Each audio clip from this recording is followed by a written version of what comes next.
La Suisse remporte son match contre le Cameroun, match assez serré pour ce premier match-là entre les deux équipes. Match tendu, voilà. Le Cameroun a manqué clairement d'efficacité quand la Suisse, elle, a fait la différence. Débrief à chaud, c'est parti.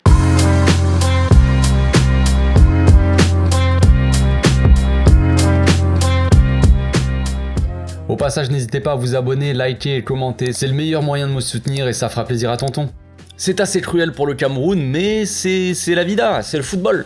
Vous le savez, les amis, quand les équipes n'arrivent pas à tuer les matchs, à finir leurs actions, tout simplement à être efficaces devant, ils se font punir généralement. On l'a bien vu avec quelques équipes pendant cette Coupe du Monde-là, on l'a vu avec l'Argentine, par exemple. Voilà, déjà, de base, là, quand on voit ce match-là, c'est les deux équipes, on peut se dire quand même que la Suisse est favorite. Dans le match par rapport au Cameroun, même si le Cameroun, il y a du talent, et je veux dire, il y a quand même pas mal de talent. Choupo-Moting devant a fait un excellent match, Zambo Anguissa au milieu a été excellent. En défense, on a la charnière centrale qui a été vraiment costaud, même les latéraux qui ont été très bons, j'ai trouvé. Je connais pas tous les joueurs, tout ça, du Cameroun, j'en connais quelques-uns. Je connais Zambo Anguissa parce qu'il était à l'Olympique, je connais Choupo-Moting évidemment, je connais Toko Ekambi qui pour moi est passé un peu à côté de son match quand même, qui a pas été assez efficace. Je connaissais pas l'ailier droit là. Je ne me souviens plus du nom. Mbemo. Je sais pas si je le prononce bien, mais excellent. Il a fait une bonne première mi-temps en tout cas.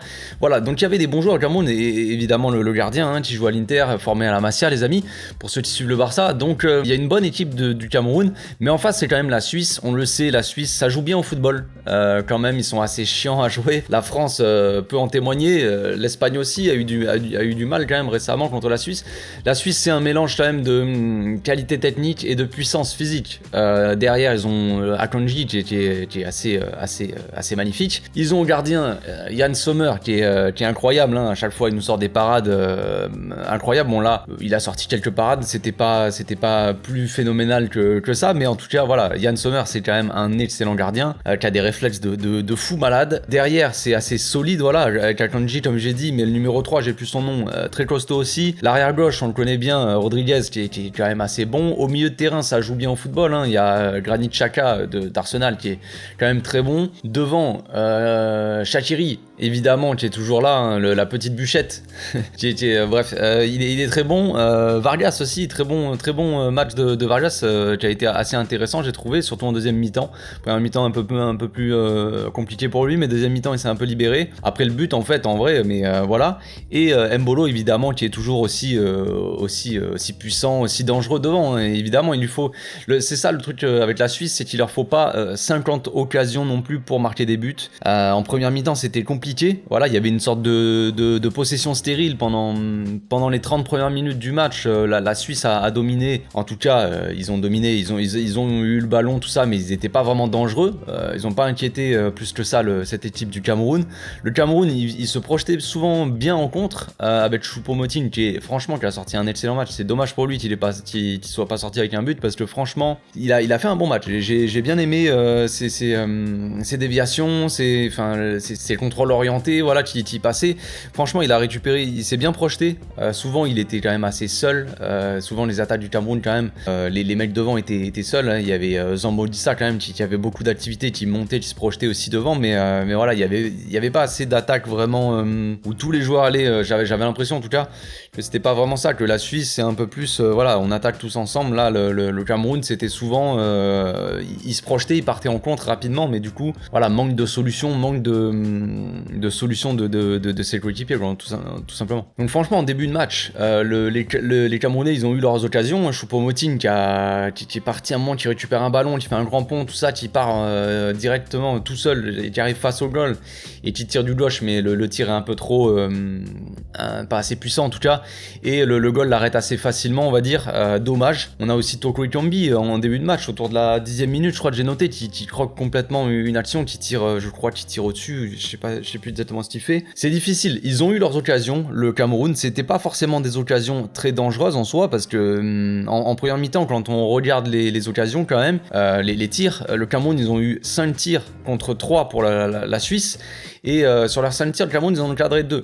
La Suisse, ils ont cadré niet, zéro frère, nada. Donc déjà tu voyais que le Cameroun était, voilà, la possession était évidemment légèrement en faveur de la Suisse quand même, parce que ça s'est quand même équilibré dans le dernier quart d'heure de la première mi-temps, mais le Cameroun n'a pas réussi à tuer ses actions, et ils peuvent avoir de grands regrets, parce qu'ils sortent comme ça avec une défaite. Ça va être difficile, parce que ce groupe-là, les amis, qu'on se le rappelle un petit peu, ce groupe-là, donc il y a la Suisse, il y a le Cameroun, il y a le Brésil et il y a la Serbie. C'est quand même du costaud. La Serbie, on peut dire ce qu'on veut, mais ça reste une équipe assez solide et ça va être difficile de les jouer à mon avis. Et le Brésil évidemment fait partie des favoris de cette Coupe du Monde et va être assez monstrueux. Donc attention, c'est dommage.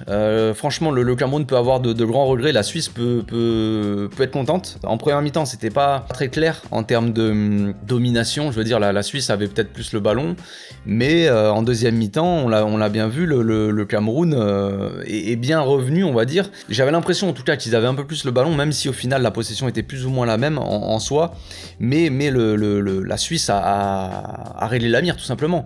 Ils ont eu les occasions, ils ont eu 4 tirs contre 3 pour le Cameroun. Le Cameroun en a cadré 3, la Suisse en a cadré 3, sauf que voilà, la Suisse a fait la différence directe. D'entrée de deuxième mi-temps, ils ont joué beaucoup plus, ils ont cherché leurs joueurs entre les lignes, hein, et franchement souvent c'était dangereux. C'était très dangereux, et sur la première occasion quasiment de la Suisse en deuxième mi-temps, ils trouvent un décalage, ils trouvent une ouverture au milieu, un décalage jeu de l'autre côté pour Shaqiri qui est seul sur l'aile et qui ajuste bien son centre pour Mbolo qui est complètement seul. Et il a plus qu'à la pousser au fond entre guillemets, en tout cas c'était assez facile pour lui. Et ça fait 1-0 malheureusement. Heureusement pour la Suisse, malheureusement pour le Cameroun quoi. Après on a senti le Cameroun vraiment qui a pris un coup derrière la tête. On les sentait beaucoup moins tranchants en deuxième mi-temps. Après ils ont fait beaucoup d'efforts, hein. L'ailier droit était quand même assez bon en première mi-temps, assez actif, très intéressant et très dribbleur tout ça. En deuxième mi-temps on l'a un peu moins vu. Choupo-Moting petit à petit il a fait de moins en moins de différence. C'était compliqué. Franchement le Cameroun ils ont une belle équipe. Mais voilà, c'est toujours le même problème, hein. On en revient toujours au même problème dans cette Coupe du Monde, les amis. À chaque fois que je débriefe un match, il y a beau avoir des équipes qui ont des bons joueurs et ça joue bien, qui méritent une victoire ou tout ça, ou quoi que ce soit, même si là, la victoire pour la Suisse est quand même méritée, hein. Mais si tu finis pas tes actions quand t'as des occasions comme ça en première mi-temps, et si tu en loupes quelques-unes, c'est pas bon après. C'est pas bon parce qu'après tu te fais punir et tu finis par perdre le match et tu peux avoir de grands regrets. Donc la Suisse, encore une fois, va falloir compter sur eux. Je pense qu'ils vont faire quelque chose d'intéressant dans ce groupe-là. Attention, ça va être dur contre la Serbie, ça va être dur contre le Brésil surtout, évidemment. Mais je pense qu'il y a quelque chose à faire pour la Suisse. Je pense qu'ils peuvent finir derrière le Brésil. Moi, c'est ce que je m'étais dit dans ma tête, dans mes pronostics. Il me semble que j'avais dit la Suisse finirait deuxième. Voilà, je pense que j'ai fait le tour. Les amis, on se retrouve demain, je pense. Je pourrais pas faire de débrief ce soir ni du Portugal ni du Brésil. C'est la vie. Je vais voir le match du Barça féminin contre le Bayern, Ligue des Champions au Camp Nou là. Donc voilà, je ne pourrais pas faire de débrief du Brésil, j'en suis un peu navré, mais je verrai un peu le match du Portugal, je verrai la première mi-temps. Donc on se retrouve demain, d'ici là portez-vous bien, passez une très bonne journée, ciao.